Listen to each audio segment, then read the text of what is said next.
राशिद साहब, आज के सेशन का जो आप तिलावत कलाम पाक से आज का आगाज करें, फिर शुरू करते हैं। Welcome sir. अऊज़ु बिल्लाहि मिनश शैतानिर रजीम। बिस्मिल्लाहिर रहमानिर रहीम। वलनब्लुवन्नकुम बिशैइन मिनल खौफि वल जु'i व नक्सिम मिनल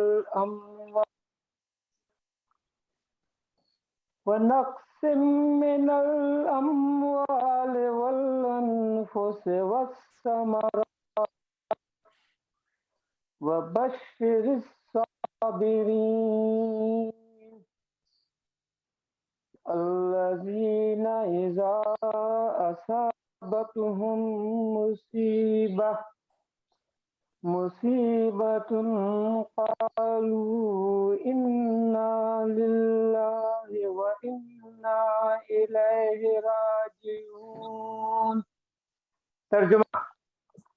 और हम तुम्हें जरूर आजमाएंगे कुछ खौफ से और भूख से और मालो जान और फलों के नुकसान से, और आप खुशखबरी दें सब्र करने वालों को, वो जिन्हें जब कोई मुसीबत पहुंचे तो वो कहें हम अल्लाह के लिए हैं और हम उसी की तरफ लौटने वाले हैं। सदक़ल्लाहुल अज़ीम। जज़ाकल्लाह सर। जैसा कि आप सबको मालूम है कि ये हमारा वेबिनार मुसलसल पिछले 1 साल से सिर्फ एकेडमिक बहारी साहब मैंने भी ज्वाइन कर लिया। अस्सलाम वालेकुम sir. Welcome sir. We are waiting sir. Welcome sir. Welcome sir. मैं जरा बाहर था तो लेकिन मैंने ज्वाइन कर लिया। बहुत शुक्रिया सर। मैं इस वेबिनार का तारुफ करा रहा था कि पिछले 2 साल से वेबिनार आया तो हमने वीकली एक ऐसा प्रोग्राम किया कि मुख्तलिफ इम्पोर्टेंट पीपल्स के head of the departments, vice chancellors और मुख्तलिफ कंसल्टेंट्स को हमने इनवाइट किया। और आज के हमारे मेहमान हैं, स्पीकर हैं, एक वेल नोन हस्ती हैं और उनका नाम है प्रोफेसर मोहम्मद उमर। प्रोफेसर मोहम्मद उमर एक जाने पहचाने कंसल्टेंट्स भी हैं, उस्ताद भी हैं और वाइस चांसलर हैं रावलपिंडी मेडिकल यूनिवर्सिटी के। सर आपका बहुत शुक्रिया, आपने इस मसरूफियत में हमें टाइम दिया। डॉक्टर साहब के साथ एक हेड ऑफ द डिपार्टमेंट हैं इन्फेक्शस डिजीज़ेस के, और इन्फेक्शस डिजीज़ेस का डॉक्टर साहब ने एक शोबा कायम किया। मेरा ख्याल है कि पाकिस्तान के चंद हॉस्पिटल्स में इस तरह का शोबा है जो प्रोफेसर मोहम्मद उमर ने कायम किया। प्रोफेसर मोहम्मद उमर की जो खिदमात थी तो मैंने कहा था उनको कि सर ऐसा है कि मेरे कुलीग भी हैं, मेरे दोस्त भी हैं और हम एक सफ़र के राही भी हैं।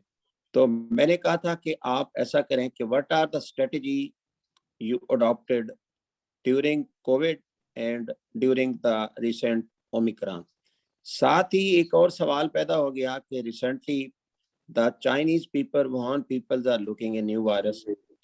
If the virus is present in the bat and only one mutation is away from humans, तो उसके बारे में भी एट द एंड इंशाल्लाह। प्रोफेसर उमर साहब, सर आपसे रिक्वेस्ट है कि आज के सेशन का सर आगाज करें। प्रोफेसर मोहम्मद उमर साहब। जी सर। बिस्मिल्लाहिर्रहमानिर्रहीम। नामदहू नसल्ली अला रसूलिहिल करीम।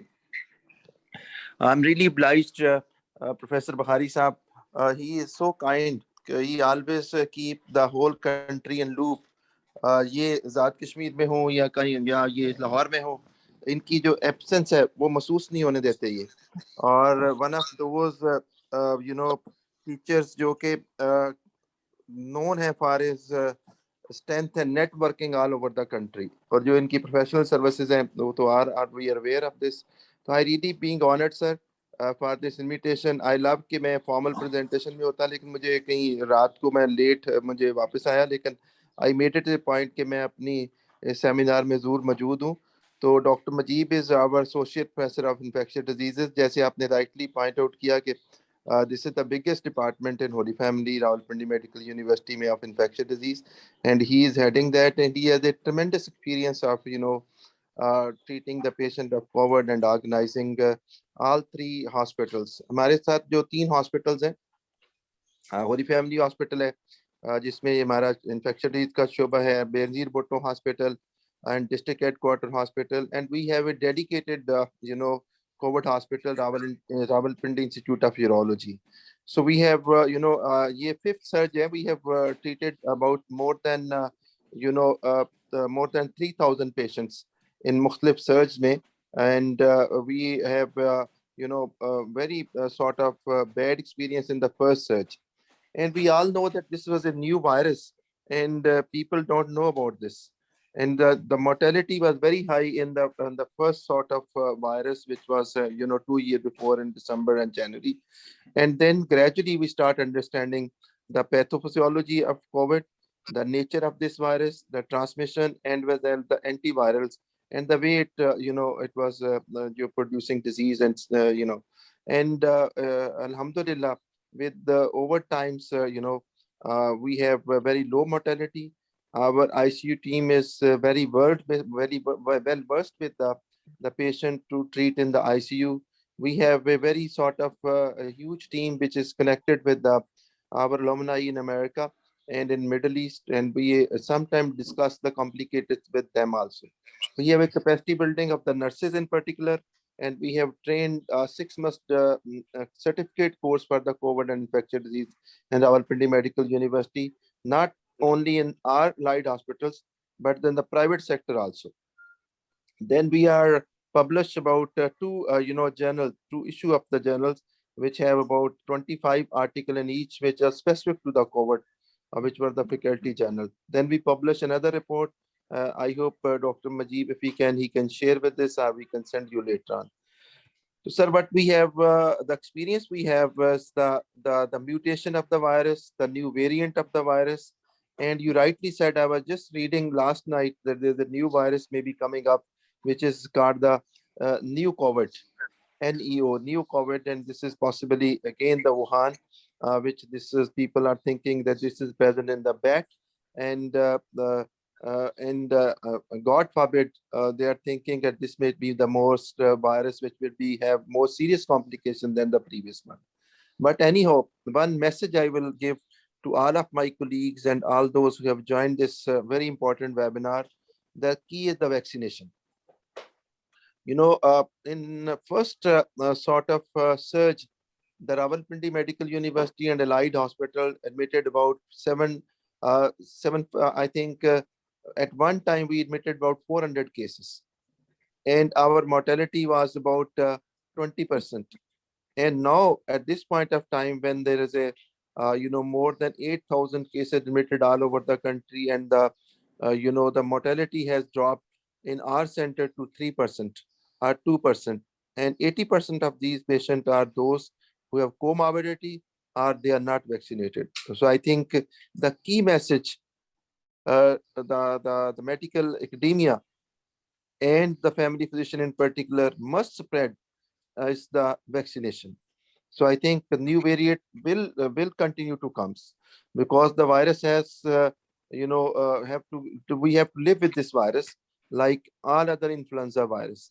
But I'm hoping, inshallah, there will be a herd immunity as we are seeing more and more cases and more vaccination, and this will be ultimate solution to this virus. So I think the medical academia has already sacrificed so many lives. So I must say, Bukhari Sahab, that we should pay our tribute to those who become the martyrs. May their souls rest in eternal peace, and the coordinated efforts of information, creating information, disseminating information, and in your leadership, our university stands behind you in all sort of activities where the life can be saved, the knowledge can be created, and knowledge can be spread to the people for their betterment. And Rawalpindi Medical University is, strictly believe that if you save one life, you save the whole mankind. With this, I thank you once again, and I'm really grateful for the invitation. And now, surely, I will request possibly Majib Saab to continue his professional talk. Sir, thank you once again for invitation. Ji Majid Saab, Professor Majid Saab. Bismillahirrahmanirrahim. I am humbled for such a nice introduction by Professor Mohammad Umar sahab, he is always man ahead, जो सारी team के साथ लेके चलते हैं और जिनकी वजह से हम इस काबिल हुए कि हमने बहुत सारे पेशेंट्स की लाइफ बचाने की कोशिश की। आज का जो टॉपिक है बहुत रेलेवेंट है इस लिहाज से कि हर जगह ओमिक्रॉन का जिक्र हो रहा है। तो मैं शुरू यहाँ से करूँगा कि what is meant by Omicron. Conventionally जब भी मेडिसिन्स हम पढ़ते हैं तो ज़्यादातर बीमारियां जो हैं वो लैटिन और ग्रीक वर्ड्स के साथ उनके शुरू से आगाज़ हुआ था, एरिस्टोटल के ज़माने से, और सारा कुछ तो ज़्यादातर नाम ग्रीक लेटर्स में और लैटिन लेटर्स में लिखे जाते थे। तो ओमिक्रॉन बेसिकली एक अल्फ़ाबेटिकल लेटर है, फिफ्थ लेटर ग्रीक लैंग्वेज का। फर्स्ट लेटर उसका अल्फ़ा है, बीटा है, गैमा है, डेल्टा है और फिर ओमिक्रॉन है। तो बेसिकली ये सिर्फ एक नाम है कोरोना का कि पहला जो वेरिएंट था, पहले तो हमें पता नहीं था कि और वेरिएंट आएंगे या नहीं, तो पहले वायरस को उन्होंने कोरोना वायरस कह दिया। कोरोना से मुराद होता है कि सूरज, तो क्योंकि वायरस की शक्ल ऐसी थी कि उस पर स्पाइक्स थी तो साइंटिस्ट ने उसका नाम कोरोना रख दिया। उसके बाद दूसरा वायरस आया तो हमने पहले वायरस को अल्फा कह दिया, दूसरे को बीटा कह दिया, फिर डेल्टा आया, गैमा आया, आयोटा आया, और अब जो आया वो उसको हम ओमिक्रॉन कहते हैं। तो ये मैं सिर्फ इसलिए बताना चाहता हूँ कि ओमिक्रॉन कोई ऐसी चीज़ नहीं है कि हम कहें कि कोई ख़ास वजह है कि इसका नाम ओमिक्रॉन है। हमने नाम रखना था, उसकी आइडेंटिफिकेशन करनी थी, तो हमने उसका नाम ओमिक्रॉन रखा। हमें ये भी पता है बहुत अरसे से कि कोई भी जब वायरस आता है उसमें म्यूटेशन होती हैं, कई दफ़ा छोटी छोटी म्यूटेशंस होती हैं, कई दफ़ा बड़ी म्यूटेशंस होती हैं। अगर सिर्फ छोटी म्यूटेशंस हों, फॉर एग्जांपल उसकी स्पाइक्स चेंज हो रही हैं, डिफरेंट किस्म के उसके एंटीजेंस चेंज हो रहे हैं, तो हम उसको एंटीजेनिक शिफ्ट कहते हैं। और अगर कोई मेजर चेंज हो रही हो किसी वायरस के अंदर तो हम उसको एंटीजेनिक ड्रिफ्ट कहते हैं। एंटीजेनिक शिफ्ट हमें बहुत पहले से पता है, जब से हमने इन्फ्लुएंजा को ट्रीट करना शुरू किया तो हमें पता है कि हर साल इन्फ्लुएंजा अपनी थोड़ी सी म्यूटेशन कर लेता है। और इसी वजह से जब हम वैक्सीनेशन की बात करते हैं इन्फ्लुएंजा की, तो हर इलाके का हर साल एक WHO हमसे मांगता है कि आपके इलाके में कौन सा इन्फ्लुएंजा वैक्सीन है जो इस वक्त अवेलेबल, जो इन्फ्लुएंजा वायरस प्रिवेल कर रहा है, जिसके मुताबिक हम आपको इंसुलिन, जिसके मुताबिक हम वैक्सीन की आपको एडवाइस करें। तो अब बिल्कुल उसी तरह से कोविड के भी डिफरेंट वेरिएंट्स जो हैं हमने आइडेंटिफाई करना शुरू कर दी। जहां तक कोविड की बात है, हम सबको पता है कि नवंबर 19 तक दुनिया को कोविड-19 का बिल्कुल भी इल्म नहीं था। चाइना से बीमारी शुरू हुई, बहुत सारे मिथ्स आए शुरू के अंदर, जिसकी वजह से गैर ज़रूरी तौर के ऊपर लोगों में पैनिक भी फैला, लॉकडाउन्स भी हुए, हमारी इकोनॉमिक रिसेशन भी हुई। लेकिन जैसा कि प्रोफेसर डॉक्टर उमर साहब ने बताया कि आहिस्ता आहिस्ता हमने सीखा, एकेडमिकली भी सीखा, इकोनॉमिकली भी सीखा, सोशली भी सीखा, और अब हम उस स्टेज पे पहुंच गए हैं कि हम किसी हद तक कह सकते हैं कि हमने बीमारी को समझना शुरू कर दिया है। लेकिन बीमारी इतनी ज़्यादा फैली, सारे ग्लोब के अंदर फैली कि फ़ौरन ही पैंडेमिक डिक्लेयर हो गया और WHO ने इसे इमरजेंसी डिक्लेयर कर दिया। नंबर ऑफ इफेक्टीज इतने ज़्यादा थे कि अगर मॉर्टेलिटी बहुत कम भी हो तो उसका इम्पैक्ट दुनिया में बहुत ज़्यादा होता है। और उसके साथ साथ ये हुआ कि ये पहली दफ़ा हुआ कि एक ऐसी बीमारी आई कि जिसने बहुत सारे हेल्थ केयर प्रोफेशनल्स को भी इमीडिएटली इन्वॉल्व कर लिया, क्योंकि हमारे सोशल नॉर्म्स इस तरह के थे, हमारी जो हेल्थ डिलीवरी सिस्टम इस तरह का था कि हम बहुत ज़्यादा प्रिपेयर्ड नहीं थे, और हमारे जो डिफरेंट किस्म के प्रिवेंटिव मेजर्स थे हेल्थ प्रोफेशनल्स के, वो इतने इस्टेब्लिश नहीं हुए थे कि डेवलपिंग कंट्रीज़ के अंदर तो बहुत ही ज़्यादा डिवास्टेटिंग किस्म के इश्यूज हुए। हमारे नेबरिंग कंट्रीज़ के अंदर हमने देखा बहुत ज़्यादा डेथ्स हुई और हेल्थ केयर प्रोफेशनल्स की भी बहुत ज़्यादा डेथ्स हुई। लकीली अल्हम्दुलिल्लाह पाकिस्तान में हम किसी हद तक उससे बचे रहे। अब थोड़ा सा हम बात करते हैं कोविड वायरस की कि कोरोना वायरस है क्या। कोरोना वायरस बेसिकली एक वायरस है जो रेस्पिरेटरी ट्रैक्ट इन्फेक्शन काज करता है, और इसके लातादाद सिम्टम्स होते हैं। अब आज के ज़माने में कोई भी आदमी हमारे पास आता है जिसको बुखार हो, नज़ला ज़ुकाम हो, बॉडी एक्स पेन्स हो, हेड एक्स हो, इवन डायरिया हो या कोई इररेलेवेंट किस्म का सिम्टम हो जो आप समझते हैं कि कहीं और अल्टीमेटली कई दफा एंड पे वो कोविड-19 ही एस्टेब्लिश्ड होता है। अवेयरनेस इतनी ज्यादा हो गई है कि बहुत सारे मरीज जो हैं वो खुद इसको एस्टेब्लिश कर लेते हैं कि मेरे घर में नज़ला जुकाम शुरू हो गया है, एक आदमी से दूसरे को शुरू हो गया है, तो शायद ये कोविड है, इसलिए वो खुद ही कई दफ़ा आइसोलेट हो जाते हैं और आप हमें नहीं बताते। लेकिन मैं उन लोगों को पॉइंट आउट करना चाहता हूँ जो बहुत पढ़े लिखे भी होते हैं, इवन मैंने मेडिकल कम्युनिटी में भी देखा है, जिनको ये पता चल जाता है कि उनको कोविड इन्फेक्शन हो गई है और वो सेमिनार्स भी अटेंड कर लेते हैं, वो पार्टीज भी अटेंड कर लेते हैं और उनके ज़हन में होता है कि मुझे तो कोविड हो गया है, मुझे तो कोई फ़र्क नहीं पड़ता, मैं कहीं भी मूव कर दूँ। लेकिन अनफॉर्चुनेटली होता ये है कि उस एक आदमी की वजह से शायद हज़ारों दूसरे आदमी जो हैं वो मुतासर होते हैं और बीमार हो जाते हैं।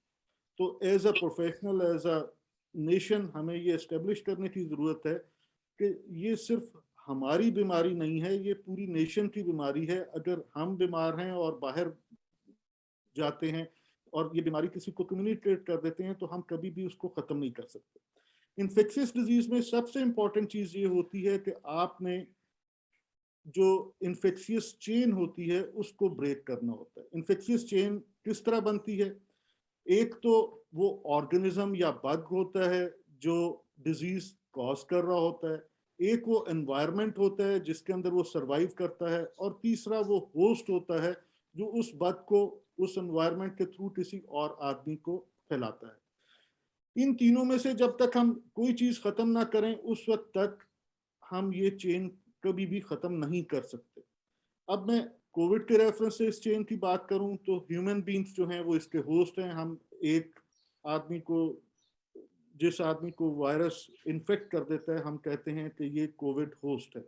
वायरस जो है वो कोरोना वायरस है, इधर वो अल्फा वायरस हो, बीटा वायरस हो, डेल्टा वायरस हो या अब वो ओमिक्रॉन हो। और ये हमें पता होना चाहिए कि ये जो डिफरेंट वायरसेस हैं इनके बारे में एक टर्म WHO ने या CDC ने इंट्रोड्यूस की हुई है कि कौन से वेरिएंट ऑफ इंटरेस्ट हैं और कौन से वेरिएंट ऑफ कंसर्न हैं। वेरिएंट ऑफ कंसर्न से मुराद ये होता है कि ये ऐसे वेरिएंट्स हैं वायरस के इस वक्त जिनके ऊपर एक्टिवली तो जो है वो सर्वाइलेंस कर रहा है और ये मॉर्बिडिटी और मॉर्टेलिटी मेजर जो चंक है वो इन डिजीजेस की वजह से। लेकिन कुछ वायरसेस ऐसे होते हैं जो माइल्ड डिजीज कॉज करते हैं और देखा ये गया है कि WHO यूजली सिर्फ उनको वेरिएंट ऑफ इंटरेस्ट के तौर पे ट्रीट कर रहा होता है। इस वक्त हम दो वायरसेस जो हैं जिसमें डेल्टा वायरस और ओमिक्रॉन वायरस जो है ये WHO के वायरस ऑफ कंसर्न है, यानी जब भी ये वायरस आता है तो हमें कंसर्न होता है कि इसकी मॉर्टेलिटी मॉर्बिलिटी क्या है, क्योंकि we are just learning for these two viruses, these are relatively too new viruses. तो मैं बात कर रहा था कि चेन ऑफ इन्फेक्शन किस तरह तोड़ी जाती है। तो होस्ट तो इंसान है, वायरस इस वक्त हम समझ लें कि ओमिक्रॉन वायरस है, और एनवायरनमेंट हमारी जो है वो एयर है, फिजा है, क्योंकि हम सबको पता है कि ये रेस्पिरेटरी डिजीज है। ड्रॉपलेट के साथ इसका स्प्रेड होता है, और ड्रॉपलेट के साथ जब भी स्प्रेड होता है तो वो स्प्रेड कांटेक्ट के साथ भी होता है। कांटेक्ट से क्या मुराद है कि कोई आदमी स्नीजिंग करता है, खांसता है, छींकता है और उसके जो ड्रॉप्स हैं वो किसी इमीडिएट आर्टिकल के ऊपर ड्रॉप करते हैं। फॉर एग्जांपल मैं बात कर रहा हूँ और कंप्यूटर के ऊपर मेरे ड्रॉपलेट्स जो हैं इस वक्त गिर रहे हैं, अगर मेरे बाद ये कंप्यूटर कोई और आदमी इस्तेमाल करे और कंप्यूटर की सफाई ना की हो तो देयर इज अ पॉसिबिलिटी कि हाथ लगाने से वो ड्रॉपलेट्स किसी सेकंड आदमी के हाथ पे लगें और इस तरह उसको ट्रांसमिट हो जाए। इसी वजह से जैसे ही साइंटिस्ट ने आइडेंटिफाई किया कि ये रेस्पिरेटरी डिजीज है तो यूनिवर्सल प्रिकॉशंस जो हैं उनकी इम्प्लीमेंटेशन शुरू हो गई। रेस्पिरेटरी एटिकेट्स को बहुत ज़्यादा प्रमोशन मिलना शुरू हो गई। हैंड वॉशिंग को बहुत ज़्यादा प्रमोशन मिलना शुरू हो गई। मास्क के पहनने को बहुत ज़्यादा प्रमोट किया WHO ने। अगर हम थोड़ी थोड़ी इन सब चीज़ों की बात कर दें तो ये मैं आपको बताऊंगा कि हैंड वॉशिंग WHO का वो सिंगल मोस्ट इम्पॉर्टेंट इंटरवेंशन है जिसने दुनिया में बहुत जानें बचाई। WHO ने अब तक बहुत सारी इंटरवेंशंस की हैं, लेकिन hand washing is the single most the cheapest thing कि जिसने पहले बहुत सारी डायरिया के अंदर जाने बताई, गैस्ट्रोएंटेराइटिस, कॉलरा रिड्यूस किया, और इस सीजन के अंदर कोविड से बहुत सारे लोगों को बचाया। अब बहुत सारी मिथ्स हैं, बहुत सारे लोग हैंड सैनिटाइजर्स बहुत यूज करते हैं, बिल्कुल इस्तेमाल करने चाहिए, लेकिन सबसे अच्छा तरीका पानी और साबुन से हाथ धोना है। ये हमें याद रखना चाहिए कि अगर हमारे पास अवेलेबल हो, हॉस्पिटल्स के अंदर अवेलेबल हो, घर में अवेलेबल हो, तो सिंपल वाटर और सोप के साथ हाथ साफ करना सबसे अच्छा हैंड हाइजीन। सेकंड नंबर के ऊपर definitely sanitisers, they are freely available, लेकिन हमें ये याद रखने की जरूरत है कि हैंड सैनिटाइजर्स बहुत सारे जो हैं फेक भी मार्केट में आ गए हैं।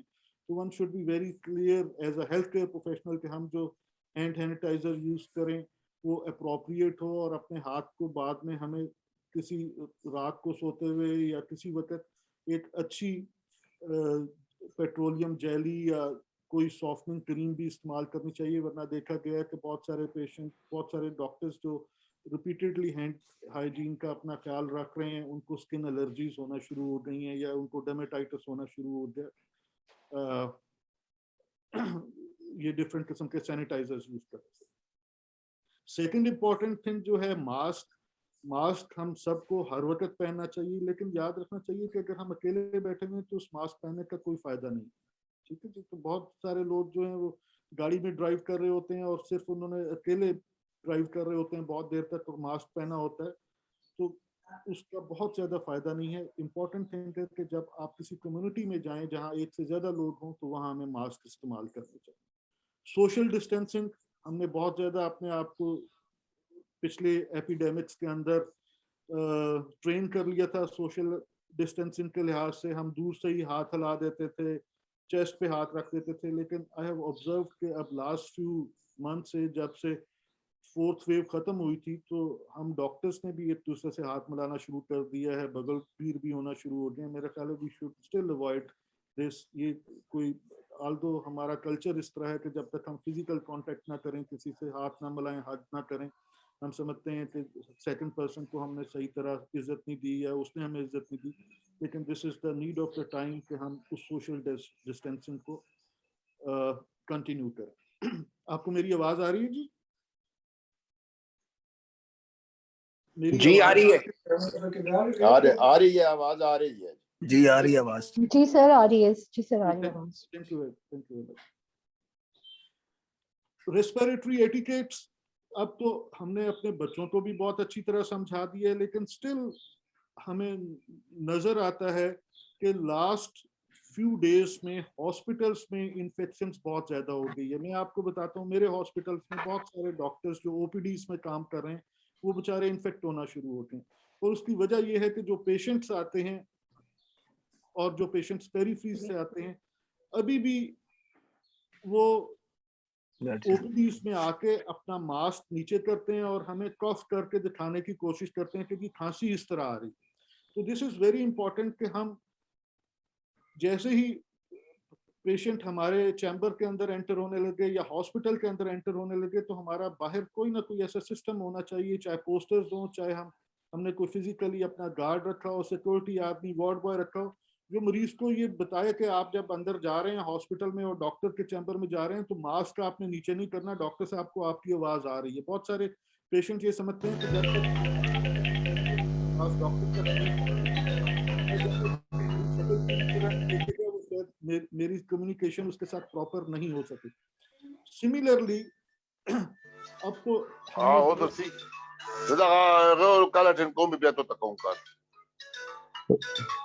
जफर साहब अपना माइक्रोफोन म्यूट पे कर दें। जफर साहब प्लीज, जफर साहब अपना फोन म्यूट कर दें, आपकी वजह से डिस्टरबेंस हो रही है इस मीटिंग में। डॉक्टर कैसे साहब बहुत शुक्रिया आपका। तो अपने चैम्बर्स का डिजाइन अपना इस तरह का कर लीजिए कि आपका डिस्टेंस पेशेंट से दूर हो, दरमियान में कोई ग्लास शीट या प्लास्टिक शीट हो, क्योंकि एक फिजिशियन जब बीमार हो जाता है और स्पेशली फैमिली फिजिशियन बीमार हो जाता है तो वो खुद भी बीमार होता है और उसकी जो कम्युनिटी होती है वो भी बहुत ज्यादा सफर करती है। और ये बहुत छोटी छोटी सी चीजें हैं जो हम कर सकते हैं। सिमिलरली जो हमारी स्टेथोस्कोप्स हैं ये भी ट्रांसमिशन का जरिया बनती हैं patients to patients and from patients to ourselves. तो ये जरूरी है कि एक अच्छे अल्कोहल स्वैब के साथ हम हर पेशेंट के बाद अपनी स्टेथोस्कोप को क्लीन कर लें।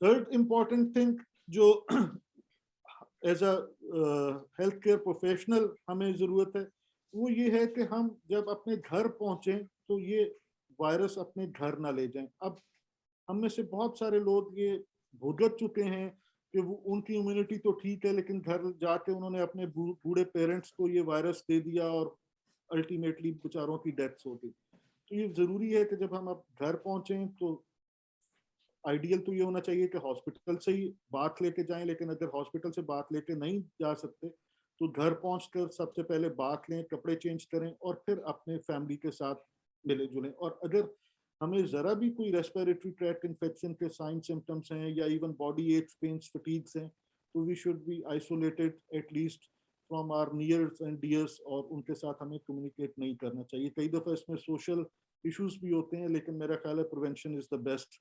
केयर। अब रेस्पिरेटरी एटिकेट्स बच्चों को भी समझाने की जरूरत है। हम सब का एक स्पॉन्टेनियस वो है कि जैसे ही हमें छींक आती है या हम कफ करते हैं तो हम अपनी पाम के ऊपर वो लेने की कोशिश करते हैं। आल्दो मीडिया ने बहुत इसको एनकरेज किया है कि जब इस तरह की कोई चीज़ हो तो इधर we should use a tissue paper और वी शुड, अगर हमारे पास टिश्यू पेपर नहीं है और आपने स्नीजिंग करनी है या कफ करनी है तो we should take it on the elbow. लेकिन इसको अभी बहुत ज़्यादा प्रमोट करने की ज़रूरत है और हमने देखा कि जब ये बहुत ज़्यादा प्रमोट हो रहा था हैंड हाइजीन, जब ये बहुत ज़्यादा प्रमोट हो रहा था मास्क पहनना, सोशल डिस्टेंसिंग, और टेलीफोन के ऊपर भी सबसे पहले हम यही सुनते थे जब किसी को फ़ोन करते थे तो हमारे केसेस, हमारे नंबर ऑफ पेशेंट्स बहुत ज़्यादा रिड्यूस हो गए थे। लेकिन हर दफ़ा ये हुआ है कि जब एक सर्च ख़त्म होती है तो हम समझते हैं कि हम सेफ हो गए हैं और उस के कुछ अरसे के बाद हम अपने ये सोशल नॉर्म्स दोबारा बैक टू नॉर्मल की तरफ लाना शुरू कर देते हैं। हमारी सोशल डिस्टेंसिंग ख़त्म हो जाती है, हम लोगों से हाथ मिलाना शुरू हो जाते हैं, हम मास्क पहनना बंद कर देते हैं और नए सिरे से बीमारी शुरू हो जाती है। ये तो एक प्रिवेंशन का एस्पेक्ट है। अब दूसरा चीज़ ये है कि पहले साल हमारे पास वैक्सीन अवेलेबल नहीं थे और एक सिर्फ डर खौफ था कि एक वायरस आ रहा है जिसका हमें कुछ पता नहीं है, जिसकी ट्रीटमेंट कोई नहीं है, जिसकी प्रिवेंशन कोई नहीं है, वायरस के लिए वैक्सीन कोई नहीं है। साइंटिस्ट ने बहुत रैपिडली, बहुत तेजी से, बहुत सारी फार्मास्यूटिकल कंपनीज ने साइमल्टेनियसली बहुत सारे वैक्सीन मार्केट कर लिए और as a Pakistani we should be obliged to our government के गवर्नमेंट ने बहुत इनिशियल फेजेस पे जब शुरू में ही नेशंस ने ये वैक्सीनेशन अपनी कौमों को शुरू करना शुरू किया तो हमें भी ये वैक्सीन मिल गया और as a health care provider को प्रायोरिटी भी मिली और बहुत शुरू में मिल गया। अब वैक्सीन का रोल एस्टेब्लिश हो चुका है और ये देखा गया है कि वो सारे लोग जो वैक्सीन ले चुके हैं उनमें आल्दो चांसेस तो डेफिनेटली हैं कि आपको दोबारा ये इन्फेक्शन हो सकती है, इसलिए कि म्यूटेशन बहुत ज़्यादा है। मैंने आपको बताया कि एंटीजेनिक शिफ्टिंग हो रही है वायरस की, लेकिन देखा ये गया है कि सेवेरिटी ऑफ डिजीज जो है वो बहुत कम है एज कम्पेयर टू उन लोगों के जिन लोगों ने अभी तक अपनी वैक्सीनेशन नहीं करवाई। और जब तक हम सारे लोग मिनहासुल कौम वैक्सीनेशन नहीं कराएंगे हम हर्ड इम्यूनिटी एस्टेब्लिश नहीं कर सकेंगे। और अंग्रेजी में कहते हैं no one is safe when till everyone is safe. ठीक है, तो जब तक हम में से एक भी आदमी ऐसा होगा जो जिसको ये चांस होगा कि उसे कोविड वायरस हो सकता है ड्यू टू नॉन वैक्सीनेशन, तो एज अ नेशन हम अपने आप को सेफ नहीं कह सकते। हर्ड इम्यूनिटी हम सबको पता है कि जब आप एक सर्टेन लेवल के ऊपर वैक्सीनेशन कर देते हैं तो वो सारे लोग जो वैक्सीनेटेड नहीं होते किसी हद तक वो भी प्रिवेंट हो जाते हैं इस डिजीज से। अब एक इंटरेस्टिंग चीज ये है कि जिस वक्त WHO ने अपनी शुरू की एपिडेमियोलॉजिकल स्टडीज कंडक्ट करना शुरू की थी कि कितने लोगों को हम वैक्सीनेट करें तो हर्ड इम्यूनिटी अचीव कर सकते हैं। उस वक्त प्राइमरी वायरस था, इनिशियल कोविड वायरस था, जिसको बाद में अल्फा वायरस का नाम दिया गया। तो ये बताया गया कि अगर 40% पेशेंट्स को हम वैक्सीनेट कर दें किसी कम्युनिटी में, तो देयर इज अ पॉसिबिलिटी कि हम हर्ड इम्यूनिटी उस कम्युनिटी में अचीव कर लेंगे। लेकिन जब डेल्टा वायरस आया जो बहुत तेजी से स्प्रेड कर रहा था, तो इट वाज एस्टेब्लिश्ड कि minimum 70 to 75% of a community जब तक वैक्सीनेट नहीं होगी, हर्ड इम्यूनिटी उस कम्युनिटी की अचीव नहीं हो सकती। और सिमिलरली ओमिक्रॉन जब से आया है, इसकी ट्रांसमिबिलिटी जो है वो बहुत ही ज़्यादा है। और अगर आपने भी देखा हो तो फैमिलीज जो हैं वो इन्फेक्ट हो रही हैं। आपके पास एक पेशेंट आता है, आप उसकी हिस्ट्री देते हैं कि घर में कोई और बीमार है, तो वो बताता है कि मेरा तो सारा घर ही बीमार है, बाकी सारे ठीक हो गए हैं, मैं ज़रा ज़्यादा बीमार हो गया हूँ, इसलिए आपके पास आते हैं। तो उसके जो सिम्टम्स हैं, जो साइंस हैं, वो रिलेटिवली ज़रा माइल्डर हैं। तो बहुत सारे पेशेंट्स घर में ही अपना फ्लू वाला इलाज करके अपने आप को मैनेज कर रहे हैं। लेकिन ये एस्टेब्लिश हो गया कि जब तक 80 to 90% पेशेंट्स जो हैं, परसेंट ऑफ कम्युनिटी जो है वो वैक्सीनेट नहीं अपने आप को करेगी, उस वक्त तक ये वायरस जो है फैलता रहेगा। तो इसलिए as a primary care physician, as a health care professionals, हमें ये कल्चर प्रमोट करने की ज़रूरत है कि हम सारे पेशेंट्स को वैक्सीनेशन करवाएं। हॉस्पिटल्स के अंदर ये एक बहुत अच्छा सिस्टम एस्टेब्लिश हो गया है, एटलीस्ट पब्लिक हॉस्पिटल्स में, कि वहाँ वैक्सीनेशन सेंटर्स अवेलेबल हैं और बड़े बड़े बैनर्स लगे हुए हैं कि सारे जो अटेंडेंट्स हैं, कोई अटेंडेंट विदाउट वैक्सीनेशन अपने पेशेंट के पास नहीं आ सकता, कोई आदमी ओपीडी में विदाउट वैक्सीनेशन नहीं आ सकता, वैक्सीनेशन फ्रीली अवेलेबल है। तो लोग बड़ी तादाद में अपने आप को वहाँ आके वैक्सीनेशन करवा लेते हैं। लेकिन अनफॉर्चुनेटली ये छोटा सा जंक है, क्योंकि ये वही लोग हैं जो as a hospital patient attendant, तो as a community health care adviser हमें ये प्रमोट करना चाहिए अपनी अपनी कम्युनिटी में कि ज़्यादा से ज़्यादा लोग वैक्सीनेशन करवाएं। जहाँ तक वैक्सीनेशन की बात आती है कि कौन सी वैक्सीनेशन करानी है, तो टू बी वेरी ऑनेस्ट, सारी वैक्सीनेशन जो आपके पास अवेलेबल है वो वैक्सीनेशन सेफ है। वो वैक्सीनेशन जो है WHO अप्रूव्ड है, गवर्नमेंट ने प्रोवाइड की हुई है। तो हम ये नहीं कह सकते कि एक वैक्सीन को दूसरी वैक्सीन के ऊपर कोई बहुत ज़्यादा फौकियत या फजीलत हासिल है। और टू बी वेरी ऑनेस्ट, अभी बहुत सारे हेड टू हेड वैक्सीन के ट्रायल्स जो हैं वो आए ही नहीं कि हम कह सकते हैं। लेकिन अगर किसी आदमी को कोई अवेलेबल है कि कोई चॉइस है, तो वो अपने लोकल फिजिशियन से वो डिस्कस करके उसको करवा सकता है। थर्ड इंपॉर्टेंट चीज मैनेजमेंट की है। मैनेजमेंट ओमिक्रॉन वायरस की जो है वो बिल्कुल उसी तरह है जिस तरह शुरू के कोरोना वायरस की मैनेजमेंट, कोविड वायरस की मैनेजमेंट। अनफॉर्चुनेटली ट्रांसमिबिलिटी बहुत ज़्यादा है, नंबर ऑफ पेशेंट्स बहुत ज़्यादा रिपोर्ट हो रहे हैं, लेकिन fortunately number of hospital admissions relatively कम है as compare to previous surge. और जो number of patients seriously admitted हैं हॉस्पिटल्स के अंदर, वो रिलेटिवली जो प्रीवियस फर्स्ट सर्च थी उससे रिलेटिवली काफ़ी कम है। और उसकी एक वजह यही है कि ज़्यादातर लोग जिनको अब ये ओमिक्रॉन हो भी रहा है, या तो वो वैक्सीनेटेड हैं या उन्होंने शुरू के अंदर उसको अच्छी तरह, वो जो एक था ना कि शुरू का जो फियर था साइकोलॉजिकली भी होता था कि कोविड कोई हो जाए, जब पहले हम किसी को कहते थे कोविड तो वो समझता था ये डेथ सेंटेंस हो गया। तो वो वाला चीज़ जो है वो ठीक हो गई है। हमने अपनी जो इम्यूनिटी है उसको भी किसी हद तक बूस्ट कर लिया है, हमने अपने आप को साइकोलॉजिकली भी एनहांस कर लिया है कि it is just like any other infection जो किसी वक्त होगी। और इस ओमिक्रॉन के बाद तो बहुत सारी अब लोगों की ये स्पेकुलेशंस हैं कि ये ऐसा ऐसा एक तरह से जिसको हम उर्दू में कहते हैं कि मौसमी इन्फेक्शन या मौसमी बुखार की तरह की इसका बिहेवियर होता जा रहा है। और बहुत सारे हेल्थ एक्सपर्ट्स का ये ख्याल है कि अगर 2-3 म्यूटेशंस और हो गई और वो माइल्डर म्यूटेशंस हुई, उन्होंने बहुत ज़्यादा लीथल उनके कॉन्सिक्वेंसेस ना हुए, तो हो सकता है किसी स्टेज के ऊपर WHO इसको एक उसी तरह की इन्फेक्शन डिक्लेयर कर दे जिस तरह उसने इन्फ्लुएंजा को डिक्लेयर किया हुआ है, और हो सकता है किसी स्टेज पे ये जो पैंडेमिक इमरजेंसी है इसको अपलिफ्ट कर लिया जाए। ये तो थोड़ा सा बैकग्राउंड था। अब मैं चाहता हूं कि हम एक सॉर्ट ऑफ इंटरेक्टिव सेशन करें। मैं प्रोफेसर बुखारी साहब से जी, thank you doctor Mujeeb, thank you. सबसे पहला सवाल जो था प्रोफेसर सलमा कुंदी का है। She is president of PMA. और इससे पहले कि मैं सवाल का आगाज करूं, हमारे दरमियान एक बहुत सीनियर टीचर मौजूद है, the teacher of teachers, professor Akbar Chaudhary sahab. Sir अस्सलाम वालेकुम सर। प्रोफेसर अकबर चौधरी साहब माशाल्लाह जितने भी पाकिस्तान में टीचर हैं उन सबसे सीनियर हैं और माशाल्लाह हमेशा एक्टिव रहते हैं।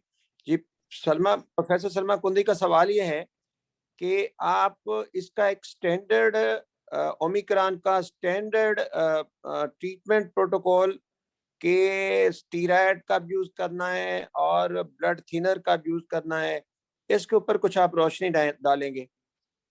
जी सर, बिल्कुल। बहुत जबरदस्त मैडम ने ये क्वेश्चन किया।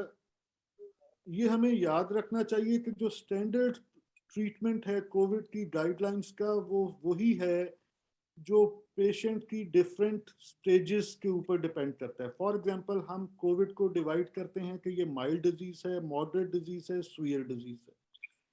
It doesn't make a difference कि ये ओमिक्रॉन वायरस की वजह से हुआ है, ये डेल्टा वायरस की वजह से हुआ है, ये या अल्फा वायरस की वजह से हुआ है। ये तो हो सकता है कि अल्फा वायरस कम तेजी से स्प्रेड करे, बीटा वायरस जरा ज्यादा करे, ओमिक्रॉन बहुत तेजी से करे। लेकिन जब वो डिजीज ट्रिगर करता है, जब वो क्लिनिकल सिम्टम्स के साथ पेशेंट के अंदर आता है, तो डिजीज एक ही तरह से बिहेव करती है।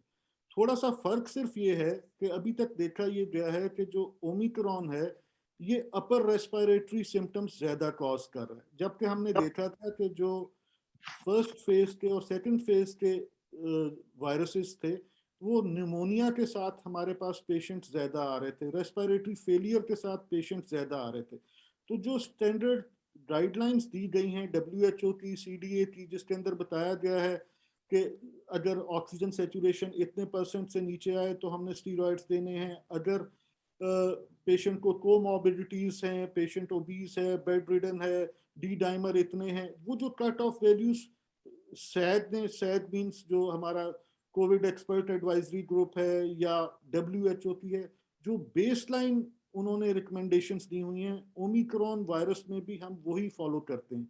हमें ये भी समझने की जरूरत है कि हमारे पास ऐसे रिसोर्सेज अभी नहीं है अक्रॉस द कंट्री कि हम हर आदमी का ये आइडेंटिफाई कर लें कि ये ओमिक्रॉन है। हमें नहीं पता कि ये ओमिक्रॉन है, ये बीटा वायरस की वजह से इन्फेक्शन हुई है। हमारे पास तो रिजल्ट आता है कि PCR for Covid is positive, और अगर हम सो कार्ड आर्टिफिशियल इंटेलिजेंस यूज करते हैं और हम CT स्कैन HRCT करते हैं, उसके ऊपर कोई वो हमें सस्पिशन आता है, तो वी स्टार्ट ट्रीटिंग एज कोविड-19 डिजीज।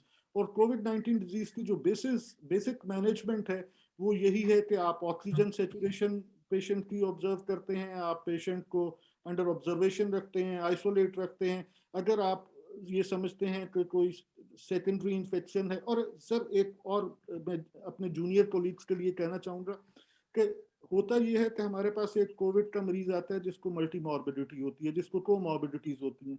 हम सारी वो बेसिक्स भूल जाते हैं कि हमने उसकी डायबिटीज भी ट्रीट करनी है, हमने उसका ब्लड प्रेशर भी ट्रीट करना है, हमने उसका यूरिया क्रिएटिनिन का भी ख्याल रखना है।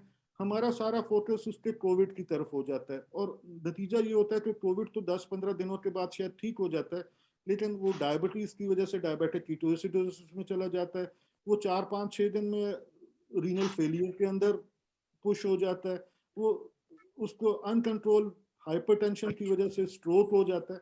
तो ये बहुत जरूरी है कि हमें पेशेंट को एज अ टोटल देखना है। तो स्टीरॉइड्स, और जहां तक बात है क्लेक्सेन की या कोई भी ब्लड थिनर यूज करने की, तो उसकी वही इंडिकेशंस हैं जो पहले से कोविड मैनेजमेंट की एडवाइस की गई। Thank you doctor Mujeeb. Doctor Sajid sahab का, कैसर सज्जाद का जनरल सेक्रेटरी है पीएमए का सवाल है कि इसके लिए कितने दिन की क्वारंटाइन जरूरत है, रिकमेंडेड क्या है, इसका क्या क्राइटेरिया है? सर आइडियल क्वारंटाइन तो शायद अभी भी 14 डेज की है, लेकिन सारी दुनिया के अंदर इतना ज्यादा वायरस फैल गया, हर आदमी बीमार हो गया, तो ये फिजिबल नहीं था किसी भी जगह के आप 14 डेज की क्वारंटीन करें। तो WHO अब रिकमेंड करता है कि 5 to 7 डेज की क्वारंटीन होनी चाहिए फॉर अ पर्सन जो एसिम्प्टोमेटिक है, और अगर कोई सिम्प्टोमेटिक पर्सन है तो it should be extended up to the days जब तक वो एसिम्प्टोमेटिक ना हो जाए। तो यूजुअली हम अपने हॉस्पिटल सेटिंग्स में 5 to 7 डेज की क्वारंटीन जो है वो रिकमेंड करते हैं उन लोगों को जिनका कोविड पॉजिटिव आता है और वो एसिम्प्टोमेटिक होते हैं। इसलिए कि देखा यह गया कि शुरू के कुछ दिन होते हैं उसमें पेशेंट ज्यादा इन्फेक्शियस होता है और वो ज्यादा वायरस जो है वो शेड कर रहा होता है, आल्दो बाद में भी वायरस पॉजिटिव होता है लेकिन उसकी शेडिंग रिलेटिवली रिड्यूस हो जाती है। जी, एक सवाल है अली अंजा का। इससे पहले कुछ सवालात हैं तो वो प्रोफेसर रफीक खानानी ने उनका जवाब दे दिया है कि there is no specific vaccine separate to the Omicron. वही पुरानी जो वैक्सीन है स्टिल वर्किंग, और some people are going to make the trial on the Omicron vaccine, still not in the market. अच्छा सर, सवाल ये है कि क्या इसके सिम्टम्स में भी कोई फर्क है जो पीछे डेल्टा और उसका था? सर बहुत सारी छोटी छोटी स्टडीज हुई हैं जिसके अंदर हमें ये पता चला है कि जो पुराने वायरस थे वो लोअर रेस्पिरेटरी ट्रैक्ट इन्फेक्शन को ज्यादा वो रिलेटिवली लंग्स को ज्यादा इन्वॉल्व कर रहे थे। इस दफा का जो ये वायरस है इसको हम रिलेटिवली माइल्डर इसी वजह से समझ रहे हैं कि ये निमोनिया रिलेटिवली कम कर रहा है। ज्यादातर पेशेंट्स जो आ रहे हैं वो बॉडी एक्स, फीवर और अपर रेस्पिरेटरी ट्रैक्ट इन्फेक्शन के साथ आ रहे हैं। मैं 2-3 स्टडीज देख रहा था जिसमें उन्होंने बताया हुआ था कि जो फर्स्ट वेव थी उसमें राउंड अबाउट 10 to 20% पेशेंट्स थे जिन्हें अपर रेस्पिरेटरी ट्रैक्ट इन्फेक्शन थी। ज्यादातर लोग ऐसे थे जिन्हें फीवर था, हेडेक था या निमोनिया के साथ आ रहे थे। जबकि ये जो ओमिक्रॉन है इसमें एक स्टडी में अप टू 78% पेशेंट्स जो हैं उन्हें सिर्फ अपर रेस्पिरेटरी ट्रैक्ट इन्फेक्शन हुआ और वो उसी तरह बिहेव किया जिस तरह इन्फ्लुएंजा बिहेव करता है, इन्फ्लुएंजा वायरस बिहेव करता है। तो रिलेटिवली है, लेकिन one should be very vigilant. Once one label a person as having Covid तो फिर जरूरी है कि उसकी ऑक्सीजन सैचुरेशन जो है उसको प्रॉपर्ली मॉनिटर किया जाए, इसलिए कि दिस हैज अ एबिलिटी कि ये निमोनिया कर सकता है। तो रिलेटिवली हमने देखा कि निमोनिया के साथ कम पेशेंट्स आए हैं और जो जनरल कॉन्स्टिट्यूशनल सिम्टम्स हैं, बॉडी एक्स, फटीग, वो इसमें ज्यादा हैं, अपर रेस्पिरेटरी ट्रैक्ट इन्फेक्शन ज्यादा है।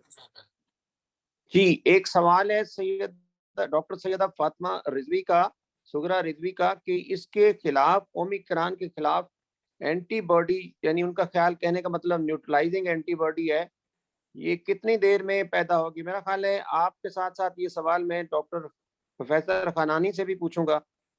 जी जी सर।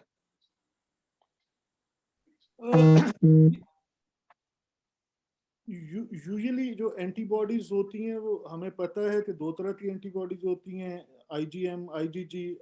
किसी भी वायरस के अगेंस्ट 7-8 दिन के बाद एंटीजेंस, वो एंटीबॉडीज IgM जो है बनना शुरू हो जाती हैं और यूजुअली 2 से 3 हफ्ते के बाद IgG बनती हैं। लेकिन ये रिलेटिवली क्लिनिकली इररेलेवेंट है इस वक्त। उसकी वजह ये है कि अब तक हमने बिहेवियर देख लिया है डिजीज का कि वो सारे लोग जिन्हें शुरू के अंदर कोविड हुआ और हम समझते थे कि अब शायद दोबारा कोविड नहीं होगा, उन्हें भी कोविड हो गया इन स्पाइट ऑफ दिस कि उनके एंटीबॉडीज लेवल बहुत अच्छे थे। ऐसे पेशेंट्स जिन्होंने वैक्सीनेशन कराई और पूरी डोज वैक्सीनेशन की करवा ली और उसके बाद एंटीबॉडीज चेक करवाई, स्पाइक एंटीबॉडीज भी अच्छे लेवल पे थी, उनको भी दूसरी तीसरी दफा कोविड हो गया। तो एंटीबॉडीज का बनना ये बिल्कुल ये नहीं शो करता कि दोबारा किसी आदमी को कोविड नहीं हो सकता, क्योंकि एंटीजेनिक शिफ्ट हो रही है। तो पॉसिबिलिटी हो सकती है कि कोई नया वेरिएंट ऐसे हो जो पुरानी एंटीबॉडीज को कैटरफॉर्ना करे। और वो जिस तरह आपने कहा प्रोफेसर साहब से आप उनकी राय भी ले लीजिए। जी प्रोफेसर खानानी, आप थोड़ा सा बताएंगे इसके बारे में? जी, अस्सलाम वालेकुम। Thank जी you sir. for giving me an opportunity to respond to this question. जो एंटीबॉडीज का बिहेवियर है, जिस तरह से कोविड का अपना वायरस का बिहेवियर इरेटिक है, बिल्कुल बिल्कुल उसी तरह से एंटीबॉडीज का जो लेवल भी है और जो क्लासिकल पैटर्न होता था, IgM antibodies were first to appear and IgG antibodies used to follow. लेकिन अब जो है वो कोविड की वायरस के सिलसिले में हम ये देख रहे हैं कि बहुत से लोगों का IgG एंटीबॉडीज पहले आ जाता है, IgM या तो उसके साथ आता है या बाद में भी आता है। दूसरा ये है कि IgM एंटीबॉडीज आम जो भी इन्फेक्शंस में हम लोगों का क्लासिकल पैटर्न हम देखते चले रहे थे कि 3 वीक्स 4 वीक्स में IgM डिक्लाइन हो जाता है। अनफॉर्चुनेटली इसमें IgM कई लोगों में कई महीनों तक परसिस्ट कर रहा है। सही, हमारे 5 पास महीने एक तक, 5 माह जी तक, 5 माह तक जी थी। जी जी तो इस लिहाज से जो है वो सर ने सही बताया कि जो है वो बड़ा इरेटिक बिहेवियर है और हम कोई बहुत यूजफुल इस एंटीबॉडी लेवल से इंफॉर्मेशन हासिल नहीं कर सकते except for the epidemiologic purposes to find out the exposure to the virus. और जी, फर्स्ट थैंक वेव में सेकंड वेव में सब में जो है ना वो एंटीबॉडी लेवल्स जो है ना वो कंटिन्यूअसली जो है वो फ्लक्चुएट कर रहा है। थैंक जी यू जी, सर। बिल्कुल। अच्छा, हसीब साहब, ये एक सवाल आया बड़ा अच्छा प्रोफेसर सलमान कुंदी का कि आइवरमेक्टिन के बारे में आप बताएं कि ओमिक्रॉन के काफी सारी स्टडी तो कह रही हैं कि आइवरमेक्टिन प्रोफिलैक्टिकली बेहतर है। आपका अपना तजर्बा बताएं आइवरमेक्टिन के बारे में। आपने मुझसे सवाल किया सर? जी सर, आपसे सर। अच्छा सर, इस तरह है कि स्टडीज बहुत हैं, टू बी वेरी ऑनेस्ट। शायद मुझे इस फोरम पे कहना चाहिए या नहीं कहना चाहिए, हमने बहुत कुछ बेच दिया कोविड के नाम पे। We started with mask, oxygen भी बेच दिए, सिलेंडर भी बेच दिए, एजोमैक्स भी सारी उठा के बेच दी। तो आइवरमेक्टिन भी देखें, मैंने बहुत सारे सीरियस पेशेंट्स जो है ना वो डील किए हैं। ये वो पेशेंट जिसने आइवरमेक्टिन ली है वो भी आईसीयू के अंदर पहुंचा, उसकी भी डेथ हुई डिफरेंट उसके अंदर। और वो बहुत सारे पेशेंट्स जिन्होंने आइवरमेक्टिन नहीं ली, मैंने भी बहुत लोगों को आइवरमेक्टिन ब्लैक में लेके दी, लेकिन टू बी वेरी ऑनेस्ट मैं अपनी क्लिनिकल प्रैक्टिस में आइवरमेक्टिन यूज नहीं करता हूँ, इसलिए कि साइंटिफिकली ये एक वायरल डिजीज है। तो कोई आप एंटीवायरल तो यूज कर सकते हैं, लेकिन प्रोफाइलेक्टिकली आइवरमेक्टिन का मैं अपनी क्लिनिकल प्रैक्टिस में मैंने इसको एस्टेब्लिश नहीं किया। बहुत अच्छा सारे सर, लोग आने एक से सवाल पहले आपसे और है, ओरल एंटीवायरल का क्या रोल है सर? सर हमने उसको यूज की, लेकिन हमने उसे कोई बहुत ज्यादा इफेक्टिव नहीं पाया अभी तक, कोई ऐसा नहीं है। तो जो हमने अपने क्लिनिकल ट्रायल्स किए हैं उसमें रेमडेसिविर डेफिनेटली इफेक्टिव थी ऐसे पेशेंट्स में जिनकी सर्टेन इंडिकेशंस थी। तो रेमडेसिविर के साथ हमारी मॉर्टेलिटी पेशेंट्स की रिड्यूस हुई, और वो इवन जैसे ही रेमडेसिविर अवेलेबल हुई थी हमने अपने बहुत सारे पेशेंट्स को दिया, राउंड अबाउट 1000 पेशेंट्स को हमने रेमडेसिविर दिया अपने वार्ड्स के अंदर। और वो सारे वो पेशेंट्स थे जो मॉडरेट टू सीवियर डिजीज के थे। तो रेमडेसिविर का डेफिनेटली एक अच्छा हमने इफेक्ट जो है पाया। लेकिन जो देखें सर, ये वायरल डिजीज है, और हम देखा ये गया कि इससे पहले भी जो पेशेंट्स हैं उनकी एक नेचुरल हिस्ट्री होती है। तो 8 से 10 दिन में बहुत सारे पेशेंट्स जो हैं वो सिर्फ सिम्टोमेटिक अगर मैनेजमेंट कर लें तो वो बेहतर हो जाते हैं। वंस आपकी ऑक्सीजन ड्रॉप होना शुरू हो जाए, वंस आपके लैब्स खराब होना शुरू हो जाए, तो फिर आपको कोविड की स्पेसिफिक एंटीवायरल मेडिसिन की जरूरत डेफिनेटली पड़ती है। जी डेफिनेट। प्रोफेसर राशिद साहब का सवाल है, प्रोफेसर राशिद महमूद साहब का, why to vaccinate a person who already has sufficient number of antibody in the blood including anti-spike antibody? Sir बड़ा अच्छा सवाल है सर। सर टेक्निकली स्पीकिंग तो बिल्कुल ठीक सवाल है, लेकिन एपिडेमियोलॉजिकल स्टडीज हैव रिवील्ड के जब कोई आदमी, स्पेशली ये वाला जो जैसे प्रोफेसर खानानी साहब ने बताया कि बहुत एरेटिक बिहेवियर है एंटीबॉडीज का, we have seen number of patients जिनको कोविड इन्फेक्शन हुई, जिनके एंटीबॉडीज बहुत हाई टाइटर के ऊपर थे जब उन्होंने चेक किए, and they again developed the disease in second surge और third surge. So it is recommended by WHO that all the persons who even have had infection, they must be vaccinated after 28 days of their cure. In spite of this, कि उनकी जो antibodies titer है वो high है, they should be vaccinated. तो इस वजह से अब ये डिफरेंट स्टडीज ने बताया कि जो पोस्ट इन्फेक्शियस एंटीबॉडीज हैं वो बिल्कुल भी ये श्योरिटी नहीं देती कि आपको प्रिवेंशन होगी। अच्छा, एक बड़ा अच्छा इंटरेस्टिंग सवाल है डॉक्टर उज़मा अली का। ये मेरे ख्याल में डॉक्टर खनानी आपके मुतालिक है ज्यादा। All types of SARS-CoV has gone through antigenic shift. देखें जो antigenic shift, antigenic drift, recombination और डिलीशंस, ये चारों चीजें जो हैं वो इतना एक्टिवली चल रही हैं कोविड और कोरोना वायरसेस में कि एक्चुअल मेजरमेंट जो है ना वो हम कोई नंबर दे नहीं सकते उसको। अच्छा, दूसरा ये है कि जो पाकिस्तानी पॉपुलेशन में हम ओवरऑल कोविड में थ्रू आउट हमने देखा है कि डिजीज की सीवियरिटी जो है वो compare to several other countries बहुत ही कम रही है। उसमें अल्लाह ताला की मदद अपनी जगह पर शामिल है, लेकिन जो साइंटिफिक एविडेंस है उसका, जो कि हम लोग सब जो है वो बीसीजी वैक्सीनेटेड हैं, पूरी नस्लें हमारी जो है वो पिछले 50 साल से इसी तरह से जो है वो मलेरिया और क्लोरोक्विन का इस्तेमाल जो है वो हमारे जनरेशंस में चला आ रहा है, बहुत कॉमन है। तो बहुत सारे ऐसे फैक्टर्स हैं हमारी पॉपुलेशन में जिसकी के वजह से जो है वो शायद कोविड या ओमाइक्रॉन या इसके जो भी वेरिएंट हैं, तो डिजीज की सीवियरिटी और मोर्टेलिटी जो है वो ग्लोबली जितनी देखी जा रही है उससे हमारे मुकाबले में रिलेटिवली कम है। तो एग्जैक्टली मॉलिक्यूलर लेवल पे क्या हो रहा है और कितनी शिफ्ट, कितनी ड्रिफ्ट आ रही है, ये हमारे यहाँ अभी भी जो है ना बहुत ही हम लोग स्टडीज बड़ी अर्ली स्टेज में है। So hopefully we will be able to come out with some conclusion maybe in a couple of months. जी जी बिल्कुल, इस तरह का एक सवाल है, मैं भी उसका जवाब दे दूं। Can SARS-CoV variant be reliably detected by the available diagnostic? ऐसे बिल्कुल PCR उनको डिटेक्ट कर रहा है, और वैसे भी PCR की जो सेंसिटिविटी है वो तकरीबन 60 to 60%, 64% है। डॉक्टर फरूक, आपका एक और सवाल है। डॉक्टर खनानी, आप बताएं, what is the significance of A persistently positive RT-PCR for month? Any guideline? जी, जितनी भी स्टडीज मेरी नॉलेज में और अभी तक गुजरी है मेरी आंखों से सामने से, उसमें जो है वो persistence of SARS-CoV PCR positivity जो है, it has something to do with the virus being harbored in some of the locations where it keeps continuously multiplying, और वो लोकेशंस जो हैं वो अभी तक हम लोगों ने आइडेंटिफाई नहीं कर पाए हैं।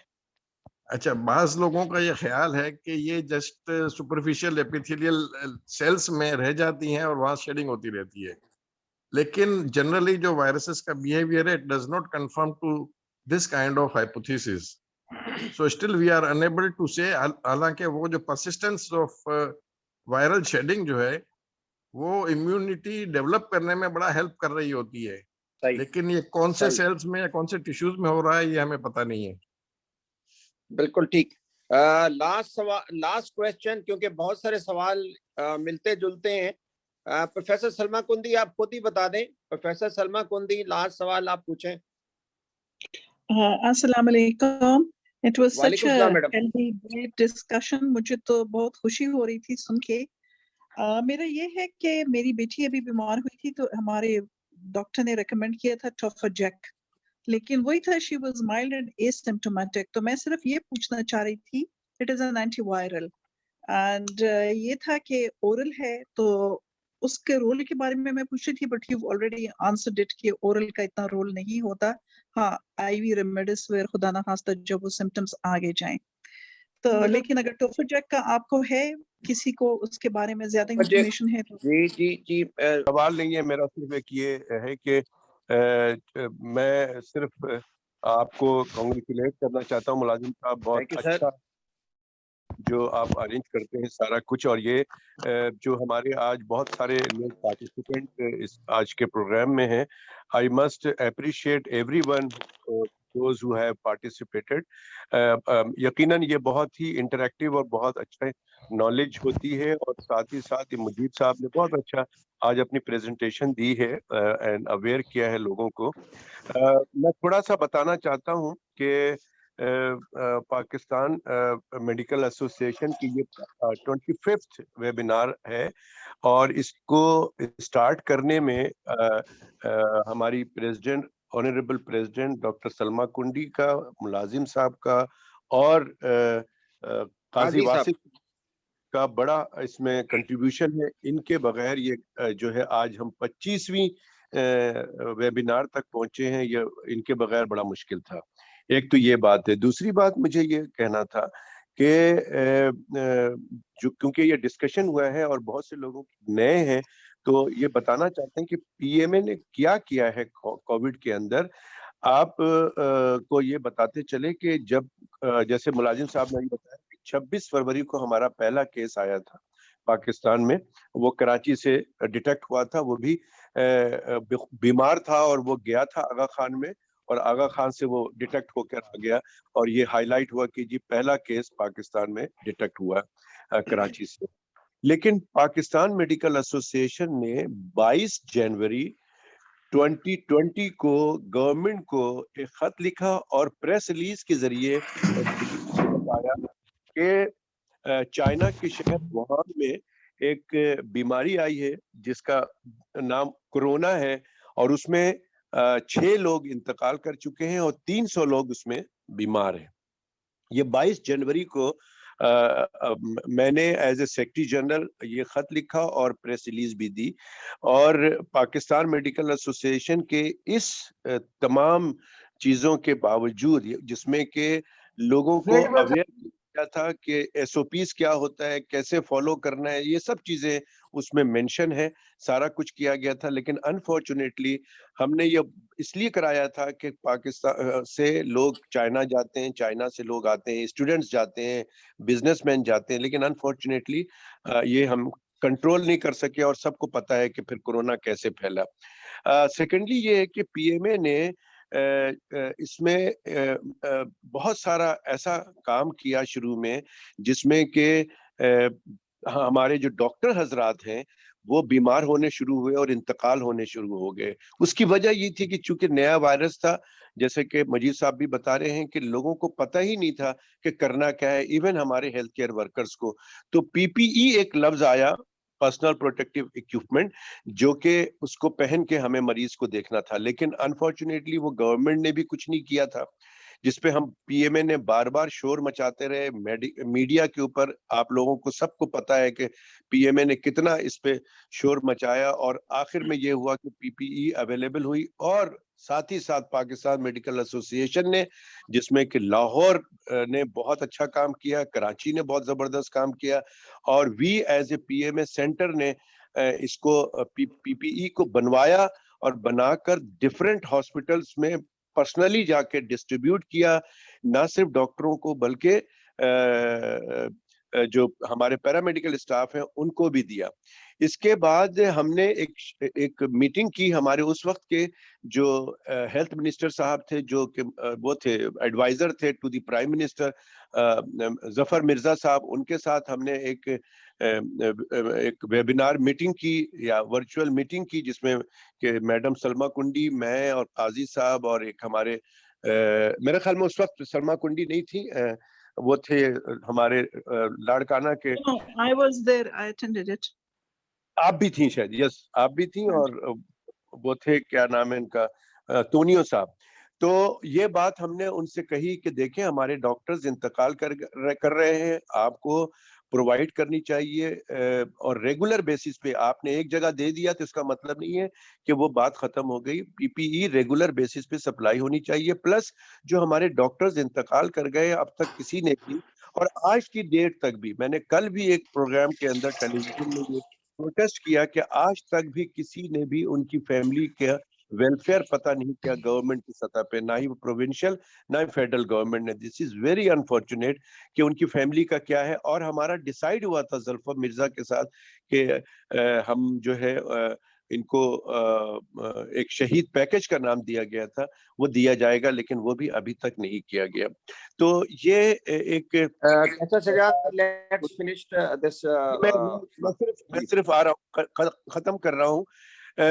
दूसरी जो बात है कि जो पीएमए के जो हमारे ऐसे वर्कर्स हैं जो कि इसमें काम में लगे हुए हैं, मैं उन सबको खराज तहसीन पेश करता हूँ। जो डॉक्टर्स अभी इंतकाल कर गए हैं, 232 डॉक्टर्स पाकिस्तान में इंतकाल कर गए हैं। एनसीओसी 170 समथिंग बताती है, शायद उनके पास लिस्ट नहीं, हमारे पास पूरी तस्वीरों के साथ, मेजॉरिटी लोगों की तस्वीरों के साथ हमारे पास है। और 31 पैरामेडिकल स्टाफ इंतकाल कर चुका है। इस साल हमारे 2 डॉक्टर्स इंतकाल कर चुके हैं।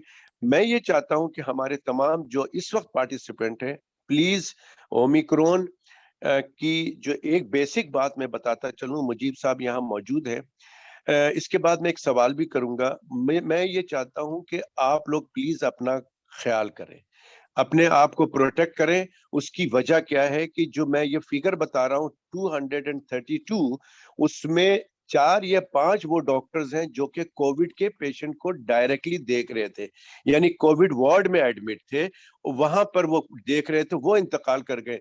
बट मेजॉरिटी वो डॉक्टर्स हैं जिनमें गायनेकोलॉजिस्ट हैं, जिनमें फिजिशियन हैं, जिनमें लैब के लोग हैं, पैथोलॉजिस्ट हैं, जिनमें जीपीज हैं, मेरे ईएनटी के शोबे के लोग सबसे ज्यादा इंतकाल कर गए हैं, एंड अदर शोबा का जो कि कोविड को डायरेक्ट नहीं दे रहे थे। इसका मतलब बताना मैं चाह रहा हूँ, पर्टिकुलरली फॉर द ओमिक्रॉन, के लोग आते हैं, आपको पता नहीं चलता है, तो प्लीज बी केयरफुल, अपनी हिफाजत करें, ताकि हम इसको बीमारी को सही तरीके से, अगर आप अभी इस वक्त मैं इस्लामाबाद के बेतहाशा लोग, हमारे हेल्थ वर्कर्स जो है वो बीमार हैं और घरों में है, गो कि इतना परेशान, हॉस्पिटलाइजेशन नहीं है, लेकिन परेशान कुन जरूर है। कराची में बहुत सारे लोग, सिंध में बहुत सारे लोग, पंजाब में बहुत सारे लोग बीमार हैं। तो मेरा एक सवाल मुजीब साहब से या इस्लामाबाद के कोई लोग यहाँ जी बताएं। ये पूछना है कि मुझे बता सकते हैं कि जो ओमिक्रॉन के जो केसेस हैं, अब तक जो कोरोना के जो केसेस अभी इस्लामाबाद में हैं या लाहौर में, या खानानी भी बता सकते हैं, लैब के एक्सपर्ट हैं, कि उनमें से कितने % लोग जो है नॉन वैक्सीनेटेड हैं, जो इन्फेक्टेड हैं? क्या ये कोई परसेंटेज प्रॉपर मेरे पास तो है, लेकिन शायद वो कंफर्म नहीं है, लेकिन एग्जैक्ट गवर्नमेंट से मैंने कल उनको भी बात करने की कोशिश की है, अपना जो मिनिस्टर साहिबा है फैसल सुल्तान से भी, तो वो भी शायद मुझे बताएंगे। लेकिन आप लोगों का क्या एक्सपीरियंस है? मैंने ये देखा है कि जिन्होंने बूस्टर डोज लगाया हुआ है वो शायद बहुत ज्यादा प्रोटेक्टेड है, लेकिन जिन्होंने बूस्टर डोज नहीं लगाया है, 2 वैक्सीन लगाई है, वो भी उतने ही बीमार हो रहे हैं जितने कि नॉन वैक्सीनेटेड है। आपके पास क्या ऐसी फिगर है या क्या एक्सपीरियंस है, वो प्लीज शेयर करें। जी, मैं आपको कैसा सजाद, इसका जवाब मैं देता हूं कि ये पाकिस्तान की तो स्टडी है नहीं, ये कैलिफोर्निया की स्टडी है, और कैलिफोर्निया की स्टडी में ये कहा गया है कि the people who are vaccinated plus who are reinfection 57 time protected है, एक बात। दूसरा है कि the people who are unvaccinated and reinfection, their protection is about 53%। इसके बाद जो आपने सवाल किया है कि how many peoples are unvaccinated, California की और न्यूयॉर्क की स्टडी है, 1 मिलियन पीपल के ऊपर की गई है। अनवैक्सीनेटेड पीपल में 6 टाइम ज्यादा इन्फेक्शन देखी गई। अभी पाकिस्तान का डाटा अभी नहीं आया, जो आपके पास डाटा है वो भी अभी इतना इमेच्योर है। तो एक सवाल राशिद साहब आप कर रहे हैं, प्रोफेसर राशिद साहब, हम चीमा साहब को भी वेलकम करते हैं। चीमा साहब, आप बैठे आए हमारे इस वेबिनार में, वेलकम सर। ये सर सर मेरा सवाल जो है वो असल में वो जैसे कि शिकवा है, वो बात हुई थी वैक्सीन की कि जो ऑलरेडी एंटीबॉडीज हैं उन्हें वैक्सीन क्यों लगाया, उसका जवाब ये दिया गया कि उनको भी इन्फेक्शन हो सकती है। तो सर जिनको वैक्सीन दिया गया है, बूस्टर दिया गया है, तो इन्फेक्शन तो उनको भी हो रही है। तो राशिद साहब इसका जवाब मैं दे दूं कि बात यह है कि जब देखा गया कि अभी खानानी साहब ने कहा कि हमारी जो एंटीबॉडी का लेवल है 4 से 5 माह नीचे होना शुरू हो जाता है, ठीक है, और जब हमारा जो वायरस आता है तो हमारे इम्यून सिस्टम को जागने में टाइम लेता है। और अभी कैसा सजाद ने कहा और मैं उसको कंफर्म करता हूं, जिन लोगों ने बूस्टर डोज लगवाई उनके एंटीबॉडी का लेवल बहुत ज्यादा होता है, 4000 टाइम ज्यादा होता है उन लोगों से जो उसके बाद यानी एक दफा पुराने 4 माह पुराने वैक्सीन लगाया सकता है। तो वैक्सीन बूस्टर डोज आपकी वैक्सीन को एंटीबॉडी को बूस्ट अप कर सकते हैं। एक प्रोफेसर नहीम साहब मौजूद हैं। प्रोफेसर नहीम साहब, एक सवाल है आपसे कि बच्चों के अंदर ओमिक्रॉन कितना है? प्रोफेसर नहीम साहब हैं, हेड ऑफ द डिपार्टमेंट हैं पीड्स के कश्मीर के। प्रोफेसर नहीम साहब, आर यू देयर? मैं मुलाजिम साहब, मैं जरा रफीक खानानी साहब से पता करना चाहता हूं कि 2 सवाल मेरे हैं रफीक खानानी साहब से कि एक तो ये बता दें कि आपके पास जो रेट है, पॉजिटिविटी रेट इस वक्त कोरोना का, वो क्या है, नंबर 1। नंबर 2 बात ये है कि ये जो वेरिएंट है ये कैसे पता चलता है, और पाकिस्तान में क्या तमाम लेबोरेटरीज ये करती है, कितनी लेबोरेटरीज में है? क्या लाड़काना में अगर किसी को होता है तो वो क्या पता चल सकता है कि उसको कौन सा वेरिएंट है, या फैसलाबाद में या किसी ऐसी जगह पे जो छोटे शहर हैं कि क्या वहां पे वेरिएंट का पता चल सकता है?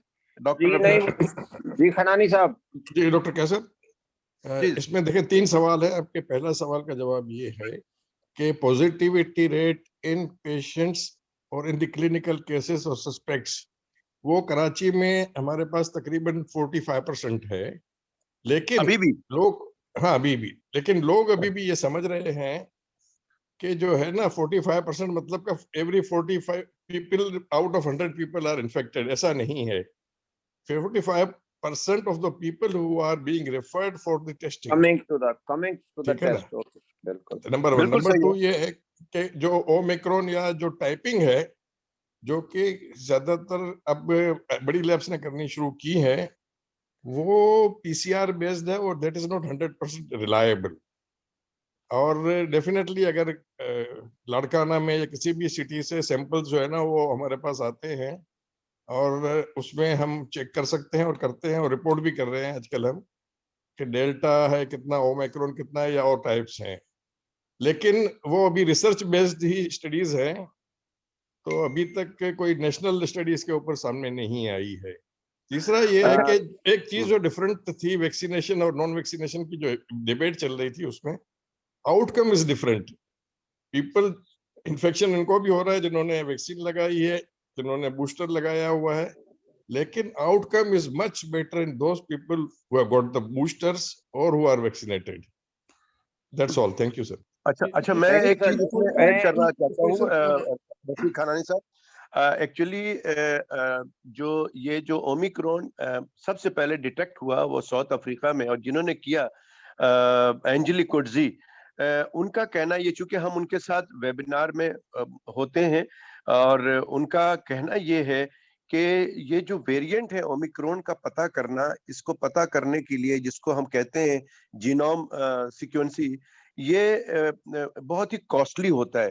तो शायद इस वजह से पाकिस्तान में ये पता नहीं क्या कौन करता है इतनी कॉस्टली अगर वेरिएंट को पता करना हो।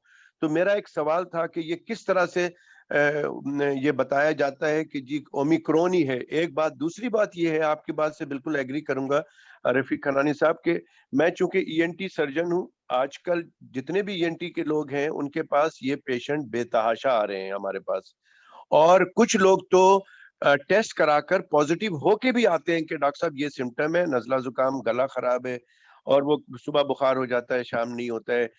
तो जब मैं कहता हूँ यार इसका एक टेस्ट करा लें, वो तो हमने करा लिया है, तो क्या है भाई, वो तो पॉजिटिव है।